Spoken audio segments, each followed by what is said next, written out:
বৰষুণ দি আছিলে আৰু এনেকুৱা বতৰ যে কি খাওঁ কি নাখাওঁ লাগে নহয়নে, তাকে ভাবিছিলোঁ কিবা এটা বনাম, কিন্তু মনত পৰিল যে আচল বস্তুটোৱে নাই। আৰু এইটো বস্তু কিনো বুলি ক'লে পাৰোঁ, কিন্তু মায়ে কিনিব নিদিয়ে।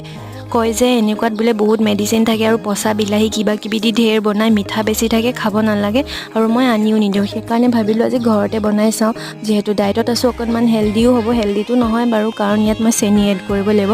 কেনেকৈ কি কৰিলোঁ এইখিনিতো দেখিলেই চাগে। ইয়াত অকণমান পানী দি মই সিজিবলৈ দিলোঁ, কাৰণ নহ'লে বিলাহীখিনি তলত লাগি ধৰিব বুলি। তাৰপিছত এইখিনি মিক্সিত মাৰি ল'লোঁ আৰু চাকি ল'লোঁ। তাৰপিছত ইয়াত মই এতিয়া দিলোঁ চেনি জোখমতে দি দিব আৰু নিমখো দি দিব নিজৰ মতে। পিছত মই ইয়াত ৰঙা জলকীয়া গুড়া দিলোঁ আৰু তাৰপিছত অকণমান ভিনেগাৰ দিলোঁ। এইখিনি আকৌ সিজাব লাগিব দেই, একদম ল' ফ্লেমত বা হাই ফ্লেমত এনেকৈ লাৰি বস্তুটো ডাঠ কৰিব, পানীখিনি নাইকিয়া কৰিব।